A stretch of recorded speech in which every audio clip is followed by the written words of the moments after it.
Мы продолжаем выпуск новостями валютного рынка. Курс доллара, установленный Центробанком, составил 61,56, евро 68,65.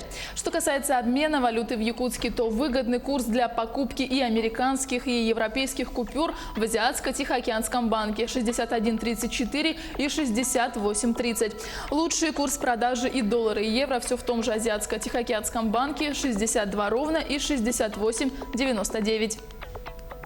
Необходимый пакет законов для принятия поправок в Конституцию страны, предложенных президентом, парламент намерен разработать до конца весенней сессии. С таким заявлением выступила председатель Совета Федерации Валентина Матвиенко. При этом спикер отметила, что сегодня говорить четко по датам пока рано. Конечно, это такая трудная работа, требующая большого внимания, участия не только представителей органов власти, парламента, общественности. И сегодня говорить четко по датам пока рано, как пойдет эта работа активно, но мы настроены и считаем важным до конца весенней сессии всю эту работу завершить. Спикер Совбеда также прокомментировала смену главы Кабмина, назвав Михаила Мишустина очень хорошей кандидатурой на должность премьер-министра России. Мишустин видит и знает всю страну, что происходит в экономике, промышленности, с малым и средним бизнесом, отметила она, добавив, что экс-глава Федеральной налоговой службы очень образованный и современно мыслящий человек. Самая обсуждаемая тема сегодняшнего дня – назначение председателя правительства страны. Государственная дума большинством голосов одобрила назначение Михаила Мишустина. Президент России Владимир Путин уже подписал указ о его назначении. Политики дали оценку кандидатуре нового премьер-министра. Заместитель председателя Госдумы Петр Толстой отметил, что для России не имеет значения, как на внутриполитические перемены отреагирует Запад. Однако страна будет рада любой внятной и определенной реакции. Мы не должны думать в таких категориях, как отреагирует Запад. Мы думаем в гораздо более простых категориях, как отреагируют наши граждане, наши избиратели. И они реагируют на это позитивно, из того, что я знаю. А как отреагирует Запад, это дело Запада. Мы будем рады любой реакции, главное, чтобы она была внятная и определенная. Больше всего раздражает лицемерие и двуличие, которое существует сегодня в применении различных норм и правил, которые пытаются навязать некоторые страны другим странам. Вот этого Россия не потерпит. Мы собираемся жить в суверенном государстве, и это означает право нашего поколения, поколения наших детей самим принимать решения о том, как нам жить, а не действовать по каким-то инструкциям, которые придут из одной из западных столиц. Мы этого делать не будем, в отличие от большинства стран Европы и большинства стран вообще, которые расстались со своим суверенитетом за те или иные льготы. У России есть все возможности для того, чтобы восстановить темпы экономического роста, но для этого премьер-министру Михаилу Мишустину надо будет вернуться к вопросу качества управления национальными проектами. Об этом заявил председатель Счетной палаты Алексей Кудрин на Гайдаровском форуме. Цитирую: «Хорошо, что Мишустин в своем выступлении в Государственной Думе сказал, что сегодня подорвано доверие бизнеса к государству. Он это констатировал. Сегодня это означает, что он понимает, что нужно существенные качественные шаги предпринять для того, чтобы улучшить инвестиционный климат России», отметил Кудрин. Я считаю, что в России есть все возможности для того, чтобы восстановить темп экономического роста. Но для этого потребуется проводить реформы. Я думаю, что Мишустину надо будет, это мое предположение или представление, что надо будет вернуться к вопросу качества управления национальными проектами. Комментируя меры соцподдержки, которые Владимир Путин сформулировал в президентском послании Федеральному собранию, Михаил Мишустин заявил, что на это потребуется 4 триллиона рублей из бюджета за 4 года. По словам премьера, эти средства можно будет выделить, перераспределив бюджетные расходы. Бюджеты регионов это не затронет. Подробности у Ивана Лазаренко. Иван, здравствуй. На что в первую очередь планирует обратить внимание новый премьер? Юлия, приветствую. По словам нового премьера, в первую очередь нужно обратить внимание на создание абсолютно новой системы адресной социальной помощи, потому что те льготы, которые распределяются сейчас, по его мнению, расходуются крайне неэффективно. Это новости экономики на Якутия-24, в студии Иван Лазаренко. Михаил Мишустин считает, что в ближайшие 2 года в стране нужно создать систему адресной социальной помощи нуждающимся, поскольку сейчас льготы распределяются автоматически и вслепую, и деньги могут расходоваться зря. Существует огромное количество льгот, их сотни. Сегодня очень тяжело видеть, как эти льготы расходуются, потому что нет заявительного принципа, есть принцип их автоматического распределения, когда вы не видите таргетированную аудиторию и куда они пошли, сказал чиновник. В результате можно будет учитывать доходы каждого домохозяйства, рассчитать федеральную формулу бедности и доводить помощь через социальные контракты адресно до конечного потребителя, сказал он. Около 130 миллиардов рублей ежегодно получат сельхозпроизводители после организации бесплатного питания для школьников с 1 по 4 классы. На бесплатное горячее и, как особо подчеркнул президент Владимир Путин в послании Федеральному собранию, здоровое питание будут направлены средства из 3 источников – федерального, регионального и местного бюджетов. Это, по сути, прямые финансовые вливания в агропромышленный комплекс, которые подстегнут конкуренцию, в отличие от отраслевого субсидирования. В тех регионах и школах, где есть техническая готовность, бесплатное горячее питание должно предоставляться уже с 1 сентября этого года. В остальных не позднее 1 сентября 2023 года младшие школьники должны быть обеспечены бесплатным качественным горячим питанием, заявил Владимир Путин. Изменение программы материнского капитала приведет к росту спроса на рынке недвижимости на 6 миллионов квадратных метров жилья в год, сообщает аналитический центр Дом.РФ. Программу материнского капитала решено продлить до 31 декабря 2026 года. При этом сумму в 466 617 рублей будут выдавать при рождении первенца, а не второго ребенка, как ранее. Появление еще одного малыша увеличит выплату еще на 150 тысяч рублей. По мнению аналитиков Дом.РФ, нововведение затронут около 1 миллиона 300 тысяч семей. Увеличение спроса положительно повлияет на рынок недвижимости. У застройщиков появятся новые возможности для реализации проектов жилищного строительства. Создание новой авиакомпании в Дальневосточном федеральном округе может потребовать от 10 до 30 миллиардов рублей. Об этом сообщили в Комитете Совета Федерации по экономической политике. Авиакомпанию могут назвать «Дальний Восток», а средства на нее, вероятно, возьмут из Фонда национального благосостояния. Ранее компания «Аэрофлот» предлагала создать новую региональную авиакомпанию для перевозки пассажиров и грузов на Дальнем Востоке на базе дочерней компании «Аэрофлота» «Авроры».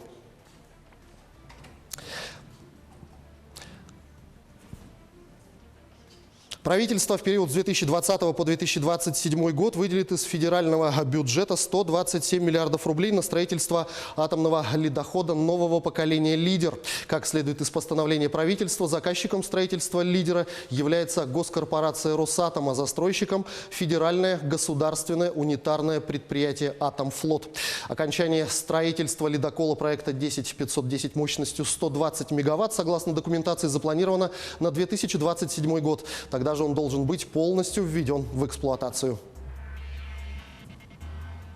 Глава Счетной палаты Алексей Кудрин считает, что только меры по борьбе с бедностью не могут обеспечить запланированный экономический рост в России. По мнению главы контрольного ведомства, для экономического роста необходимо предпринять также меры по созданию благоприятных условий для ведения бизнеса, по снижению ограничений, ликвидации бюрократизма и правоохранительного давления. Он подчеркнул, что это необходимо отрегулировать новому правительству в первую очередь. Ранее в Минэкономразвития заявили, что реализация инициатив президента позволит прибавить к росту ВВП 0,3% пункта в этом году. Согласно прогнозу министерства, в этом году российская экономика должна вырасти на 1,7%. Каждый третий россиянин, вне зависимости от уровня доходов, имеет непогашенный кредит, подчеркивается в исследовании, проведенном в рамках совместного проекта Минфина России и Всемирного банка. При этом наиболее часто о наличии у них долга по кредиту говорили матери-одиночки в возрасте от 25 до 40 лет с 2 детьми 51% и семьи с 2 детьми 50%. Реже всего одинокие пенсионеры порядка 12%. Исследование показало высокую закредитованность малоимущих заемщиков. Так, почти треть, а это 32% из тех, кому денег не хватает даже на продукты, имеет непогашенный кредит. При этом 29% из таких должников тратят на погашение кредита более 30% семейного дохода. На этом у меня все. Оставайтесь в курсе экономических событий на Якутия-24. Юлия, ну а я передаю слово тебе. О развитии ситуации в экономике я расскажу в следующем выпуске. Спасибо, Иван. Министерство здравоохранения России подготовило новый порядок оказания медицинской помощи ВИЧ-инфицированным. В документе в том числе рекомендуется в субъектах России с распространенностью ВИЧ-инфекции среди беременных женщин выше 1% проводить скрининговое обследование всем лицам в возрасте 15 до 55 лет, обратившимся в медорганизацию, не обследованным ранее, не имеющим сведений о предыдущем обследовании на ВИЧ-инфекцию, либо обследованным более 3 лет назад. При положительном результате обследования пациента направляют для установления диагноза к врачу-инфекционисту. В Нерюнгринской центральной районной больнице произойдет важное и долгожданное событие. Впервые в Нерюнгре будет установлен и начнет работу магнитно-резонансный томограф. На прямой связи с нами находится Александра Цыбикова. Саша, здравствуй. Расскажи, куда приходится ездить нерюнгринцам сейчас, чтобы сделать МРТ, и когда все-таки планируется открытие? Здравствуй, Юлия. Нерюнгринцам ранее за магнитно-резонансной томографией приходилось выезжать в город Благовещенск или другие крупные города. Ну а это, понятное дело, затратно.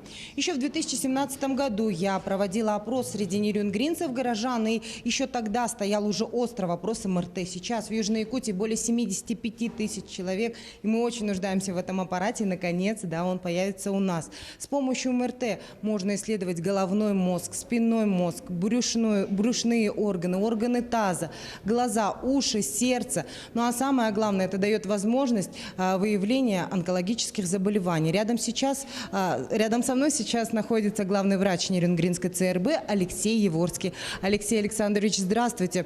Скажите, как ведется ремонт кабинета по подготовке к новому оборудованию?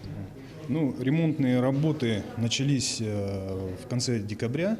Ориентировочно закончим в конце февраля, в начале марта. После этого, после закупки аппарата МРТ, начнется его установка, а после этого процесс лицензирования. А окончательные работы и открытие кабинета планируем на 4-й квартал 2020 года. Скажите, в подготовке кабинета я знаю, что там очень много надо соблюдать. Была ли какая-то спонсорская поддержка, была ли какая-то помощь? В первую очередь хочу сказать, что в начале года правительством Республики Саха-Якутия и Министерством здравоохранения Республики вынесено решение о выделении средств на закупку аппарата МРТ в рамках национального проекта «Борьба с сердечно-сосудистыми заболеваниями». А подготовка кабинета, помещения велась за счет спонсорской помощи в рамках частного государственного партнерства, когда нам выделили средства угледобывающая компания «Колмар». А где будет размещен МРТ? В главном корпусе или на территории города, или на больничном комплексе? Кабинет МРТ будет размещен в корпусе А больничного комплекса. А как будет вестись работа? Можете ли сказать наперед?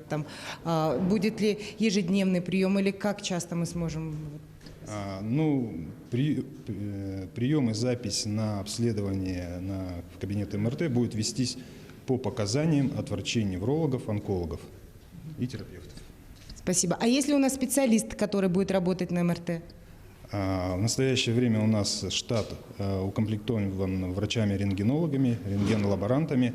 И на 2-3 квартал мы запланировали их обучение тематического совершенствования в центральных вузах.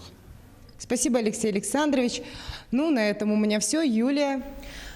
Спасибо, Саша. Это действительно очень важное исследование и такая возможность экономить деньги и средства. Я напомню, это была наш корреспондент Александра Цыбикова. А мы переходим к мировым новостям.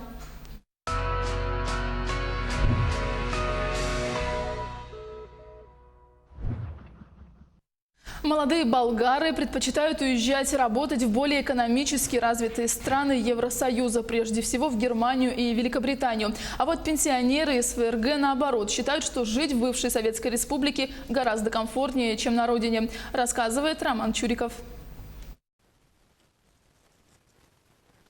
Когда в одном предложении есть слова «Германия» и «миграция», первым делом возникают образы переселенцев из других стран ФРГ. Но есть и другой вид миграции, пусть и не такой масштабный. Его уже назвали «исходом пенсионеров». Познакомьтесь с бывшим мясником Вальдемаром Хакштеттером и его супругой Хильдегардой, которые обосновались в болгарском селе Сираково, недалеко от границы с Румынией. Есть одна простая причина, почему мы переехали сюда. Месяц в Германии стал длиться дольше, чем остаток нашей пенсии. При этом мы не хотели стать обузой для детей. Мы же пенсионеры, и в Германии нам бы просто не хватало денег. Вот поэтому мы и здесь. Жизнь тут фантастическая. Тут тишина, покой, никакого стресса. Мы счастливо проводим здесь последнюю четверть наших дней. Из Германии чета Хакштеттеров переехала с пенсией в 1200 евро на двоих. Это гарантированная выплата по старости, без учета личных накоплений. На родине они не смогли бы позволить себе автомобиль и большой дом. То ли дело Болгария, где цены в 2 раза ниже. Мы ни в чем себе не отказываем. Можем пойти в ресторан в любой момент. В Германии это было бы невозможно. Я покупаю все, что могу, даже не задумываясь о цене. Число пенсионеров, навсегда переезжающих из Германии в Болгарию, в количественном выражении не так и велико, но тренд очевиден. Если в 2002 году в бывшую социалистическую республику переместились 107 человек, то в 2018 уже 652. В Сираково появилась даже немецкая диаспора. Соседка четы Хакштеттер Бриджит Хагерхорн говорит, что с пенсией в 760 евро на родине она едва ли смогла бы свести концы с концами. А в Болгарии даже нашла свое новое призвание. В этом году я впервые в жизни сделала собственное домашнее вино, а еще ракию. И очень горжусь этим. На здравие. Причем Болгария не единственное место исхода немецких пенсионеров. Еще больше их в теплом Таиланде. За 16 лет количество мигрантов туда увеличилось с 671 человека до 5415. В зоопарке Бельгии появилась на свет самка-жирафа, которую назвали Варри. Подробности у Артема Сторонова. Год только начался, а в зоопарке бельгийского города Мехелен, примерно в 30 километрах к северу от Брюсселя, в минувшее воскресенье на свет появился детеныш жирафа. По словам смотрителей, это самка, которую решили назвать Валейе. Кличку она получила в память о своем отце Салейе, который умер в прошлом году. Мать жирафенка по кличке Барби вынашивала Валейе 15 месяцев. После рождения детеныш был очень слаб, но уже спустя несколько часов начал самостоятельно ходить по вольеру. В этом году все животные, появившиеся на свет в зоопарке Мехелена, будут получать клички, которые начинаются на букву «В». По данным Международного союза охраны природы, жирафы, самые высокие сухопутные млекопитающие, считаются видом с уязвимым охранным статусом. Они пока еще часто встречаются в южной и восточной частях африканского континента. Общая их численность в дикой природе оценивается в 110-150 тысяч особей.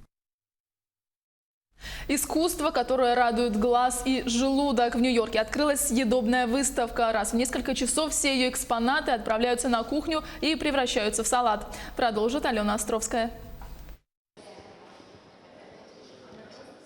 Эта экспозиция больше напоминает выставку достижений сельского хозяйства, чем современное искусство. Но посетители музея Уитни на Манхэттене задумчиво прохаживаются между постаментами с морковью, спаржей, тыквой и бананами. Впрочем, недолго. Вскоре появляются служащие, неторопливо собирают все это изобилие в тележку и увозят на кухню. Там повара под объективами камер готовят высокохудожественный салат, которым угощают гостей. Этот съедобный перформанс – работа нью-йоркского художника Даррена Бейдера, о ее глубинном смысле ассистент куратора музея Кристи Митчелл. Вопрос о том, что есть искусство, один из извечных, правда? Работа Даррена наглядно демонстрирует это зрителям. И превращение экспонатов в салат – гениальный поворот. Даррен говорит, что просто показать фрукты и овощи было бы недостаточно для отражения идеи. А этот салат, который люди могут разделить друг с другом, наполняет все новым смыслом, дает возможность выйти на новый уровень, сделать людей причастными к искусству. Одна из посетительниц выставки, немецкая туристка Бодил Анкел, говорит, что уловила суть идеи. Я действительно почувствовала, когда сюда попала, как сама атмосфера превращает фрукт в искусство. Все начинают приглядываться к нему с большим вниманием. Мне кажется, здорово, когда начинаешь ценить такие вещи. Погрузиться в недра съедобного искусства и погрузить его в себя посетители музея Уитни смогут до 17 февраля. Главное, не опоздать к раздаче.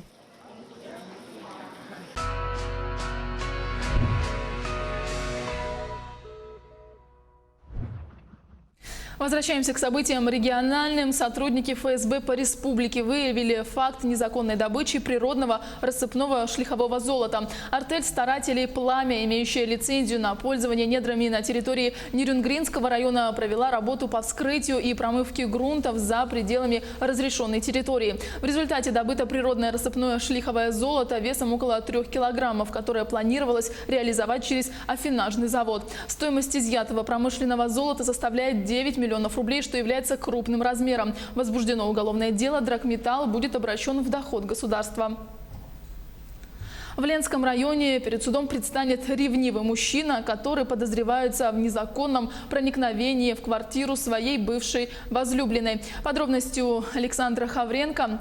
Александр, здравствуй. Для чего же он пробрался в квартиру? Здравствуй, Юлия. Узнав, что его бывшая возлюбленная начала встречаться с другим мужчиной, ревнивец пришел для разговора.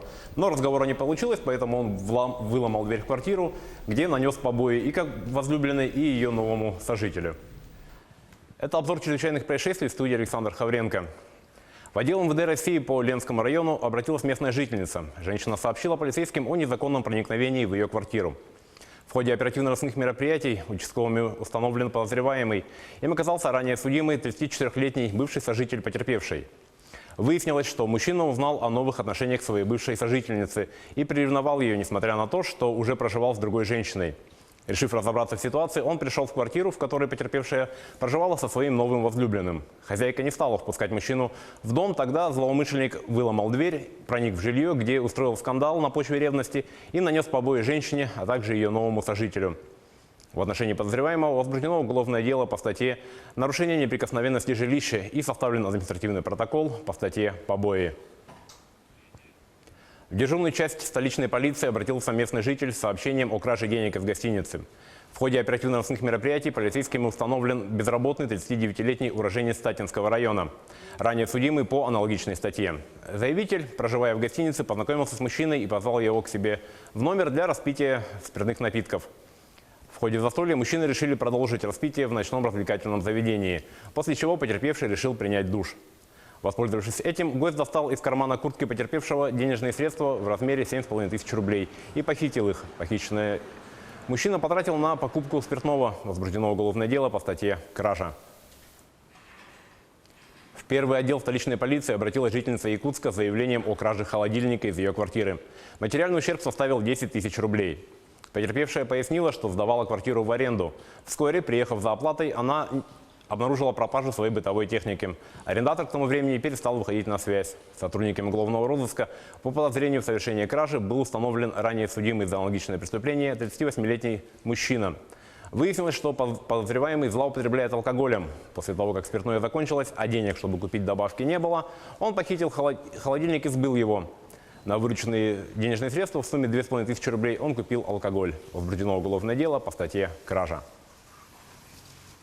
Следственным отделом Следственного комитета расследуется уголовное дело, возбужденное по статье «Умышленное причинение тяжкого вреда здоровью, повлекшее по неосторожности смерть потерпевшего». По факту смерти 28-летнего мужчины после конфликта, произошедшего в ночном клубе в городе Якутске. По данным следствия, ночью 1 января текущего года 28-летний мужчина в ночном клубе «Шахрисабис», расположенном на улице Петра Алексеева, в состоянии алкогольного опьянения на почве внезапно возникших личных неприязненных отношений нанес 4 удара по голове 28-летнему посетителю заведения. Пострадавший был дезориентирован, ему оказали экстренную помощь, вследствие чего мужчина пришел в сознание и смог добраться к месту жительства, где впоследствии скончался. На следующий день его тело было обнаружено соседями. Причиной смерти стала черепно-мозговая травма. Что касается обвиняемого, после совершения преступления он скрылся из ночного заведения, но через некоторое время оперативные сотрудники полиции установили его местонахождение. Он был доставлен к следователю и задержан.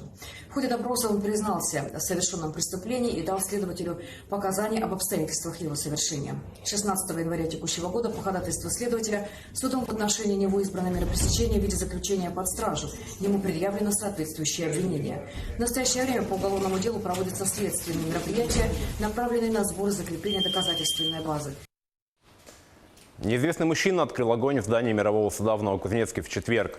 В результате происшествия один пострадавший, раненый в живот, скончался в больнице. По данным следствия, утром 16 января вооруженный 45-летний мужчина пришел на судебный участок мирового суда в Новокузнецке и выстрелил в преградившего ему вход судебного пристава. Свидетель произошедшего успел нажать на тревожную кнопку, однако злоумышленник вошел в здание и выстрелил в 43-летнюю женщину, свидетеля по рассматриваемому в суде делу. Пострадавшие были госпитализированы, но раненый выстрелом в живот мужчина скончался в больнице. На место происшествия прибыли сотрудники Следственного комитета и полиции для установления всех деталей инцидента. Возбуждено уголовное дело по статье «Покушение на убийство двух лиц». На этом наш выпуск подошел к концу. О развитиях событий в следующих выпусках новостей. Юля, на этом у меня все. Спасибо, Александр. А мы переходим к другим темам. В выходные православные христиане отметят Крещение Господне. По церковной традиции, по церковному учению этот праздник связывается с великим освящением воды и окунанием в нее. Иордань готовят и в Мирном. Стоит ли окунаться забавы ради, выясняла Марфирина Алексеева.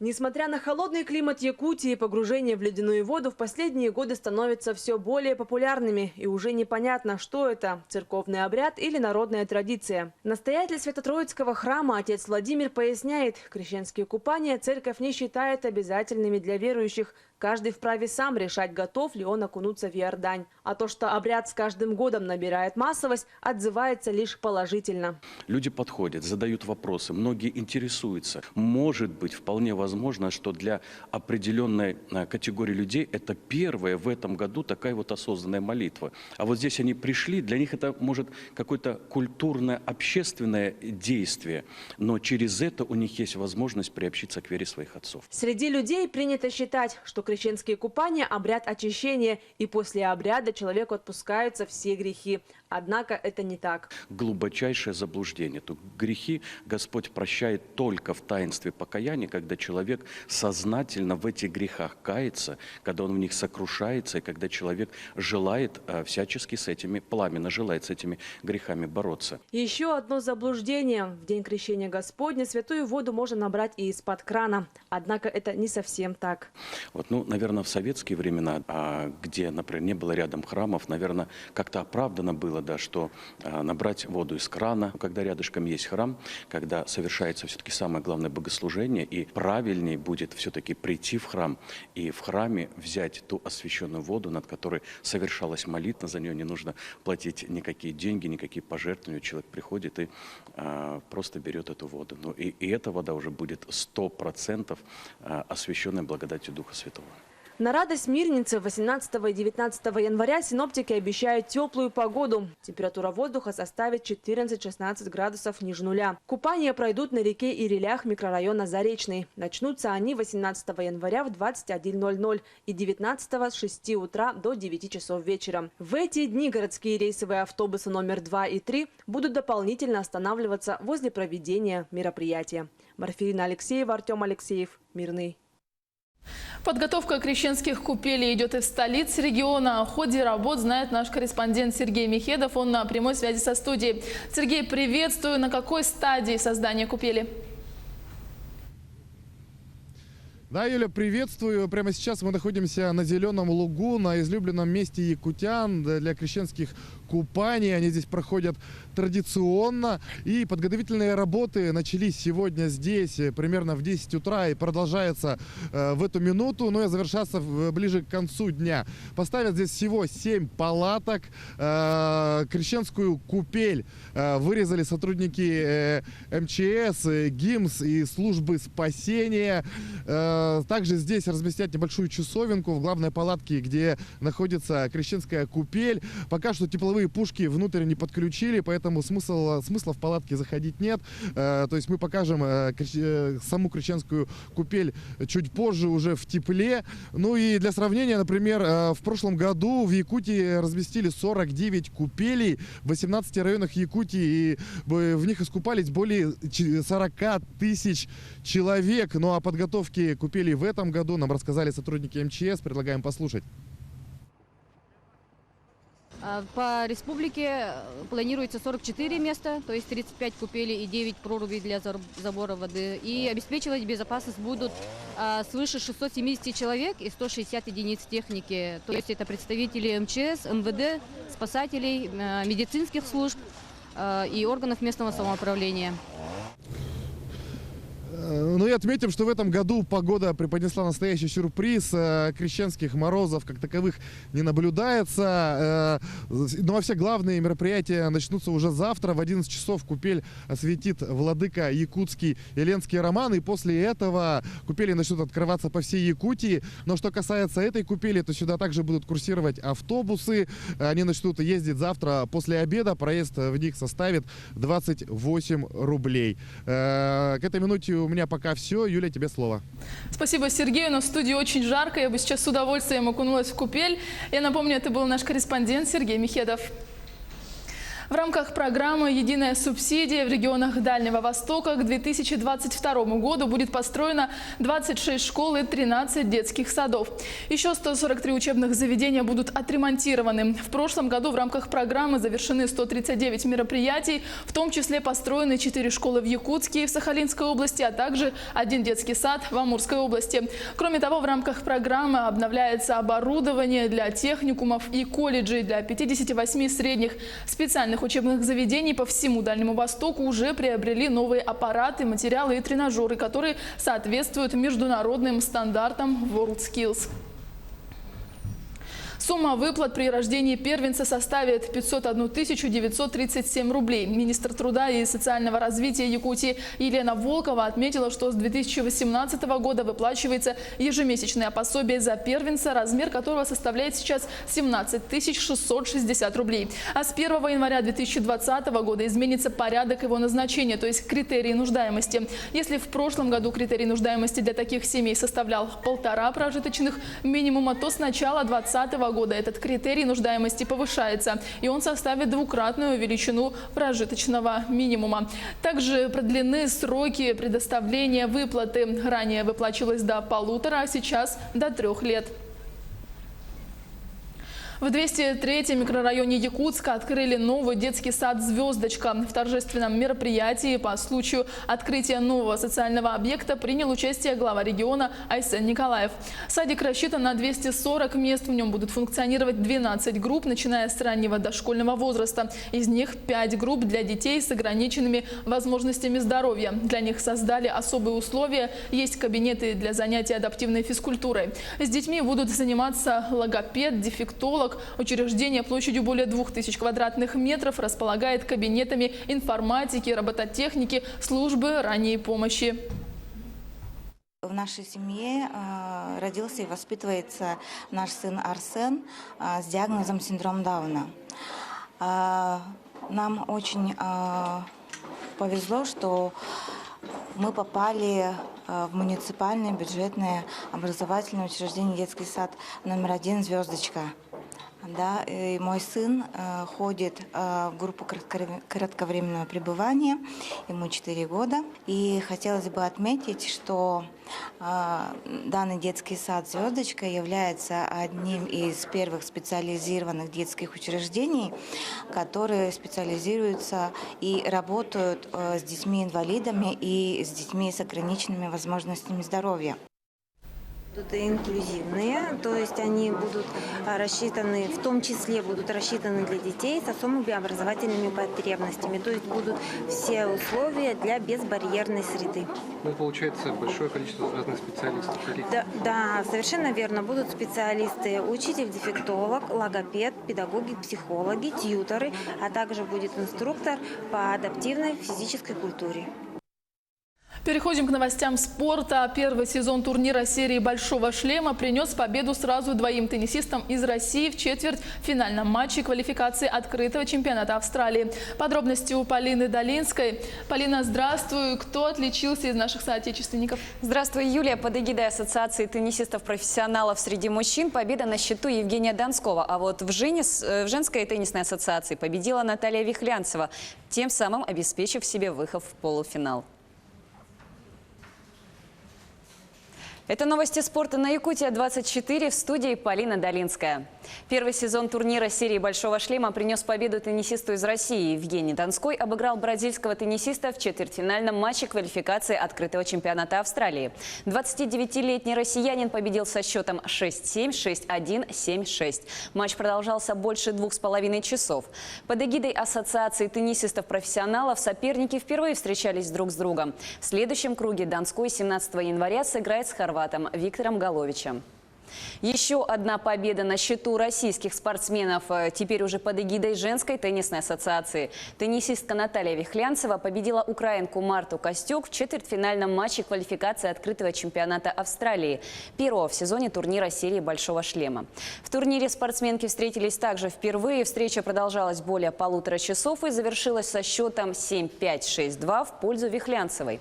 В полуфинале квалификации Вихлянцева встретится с теннисисткой из Болгарии Изабеллой Шинниковой. Турнир пройдет в Мельбурне с 20 января по 2 февраля. Нападающий «Металлурга» Сергей Мазякин впервые в карьере не примет участие в матче звезд континентальной хоккейной лиги. Об этом сообщает пресс-служба магнитогорской команды. 38-летний форвард, выступающий во всех 11 предыдущих матчах звезд, и является рекордсменом по этому показателю. Также нападающий является лучшим по результативности игроком традиционного матча. На его счету 29 голов. Известно, что Мазякину диагностировали гайморит. По предварительным данным, ему потребуется неделя для восстановления. В текущем сезоне он провел 46 матчей в континентальной хоккейной лиге, в которых забросил 11 шайб. Место Мазякина в команде дивизиона Харламова займет его одноклубник шведских нападающий Денис Расмуссен. Матч звезд континентальной хоккейной лиги пройдет на ВТБ-арене 19 января. Российский футбольный союз и главный тренер национальной сборной Станислав Черчесов близки к тому, чтобы подписать новый контракт. Известно, что новое соглашение будет рассчитано до 2022 года. Напомню, Черчесов возглавлял сборную России в 2016 году. Под его руководством команда дошла до четвертьфинала домашнего чемпионата мира, показав лучший результат на турнире в своей истории. Также российские футболисты, одержав 8 побед в 10 матчах отборочного турнира, успешно квалифицировались в финальную стадию чемпионата Европы 2020 года. Ожидается, что новое соглашение с 56-летним специалистом будет подписано на следующей неделе. 10-летний Ван Вука из китайского города Сюаньчэн с самого раннего детства предпочел игрушкам весьма взрослую игру. Когда он стал ходить, он начал интересоваться игрой в бильярд. Его отец заметил, что он играет как настоящий игрок, и сделал для него маленький кий. И с тех пор Ван Вука и влюбился в бильярд и больше не отходил от стола. Через пару лет появились его первые результаты. Сам мальчик не останавливается на достигнутом. Его цель – сыграть партию с китайским профессионалом и игроком в бильярд Динем Цзюаньхуа и, возможно, даже обыграть его. Семья полностью поддерживает юного бильярдиста, а отец особенно им восхищается, так как сам обожает эту игру. В Якутске в спортивном комплексе Дахсун стартовал чемпионат республики по стрельбе из лука. Участие в соревнованиях принимают 143 спортсмена из 17 районов. Выявление победителей и призеров будет проходить среди мужчин и женщин в дисциплинах классический лук, блочный лук и 3D-стрельба.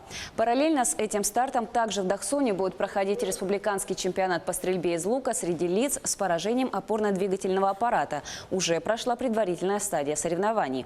Для судейства финалов в Якутск прилетит вице-президент Федерации стрельбы из лука России Виктор Сапунов. Конечно, есть повышение результата, да? Ну, можно сказать так. И в классическом луке, и в блочном луке, да, хорошие результаты тоже есть. Предстоит вот в конце января уже Кубок России, и чемпионат России, и международные соревнования. Вот к этим соревнованиям подготовка и отбор сборной команды республики. На этом у меня все. Будьте в курсе событий спорта на Якутия-24. Юлия, передаю тебе слово. Спасибо, Полина. Ну а теперь о погоде в крупных городах нашей республики. В Алдане малооблачно, небольшой снег, температура воздуха минус 15 градусов. Ветер дует со скоростью 4 метра в секунду, осадки не прекратятся в течение дня. Минус 10, пасмурно в Ленске, снег будет идти весь день, ветер 4 метра в секунду. В Мирном малооблачно, 15 градусов ниже нуля, скорость ветра 3 метра в секунду, небольшой снег. Также снег и 21 градус со знаком минус за окнами Нирюнгринцев, скорость ветра 1 метр в секунду, малооблачно, осадки не прекратятся в течение дня. В столице республики в Якутске 30 градусов ниже нуля, облачно, идет снег, ветер дует со скоростью 1 метр в секунду. Оставайтесь с нами, впереди много всего интересного.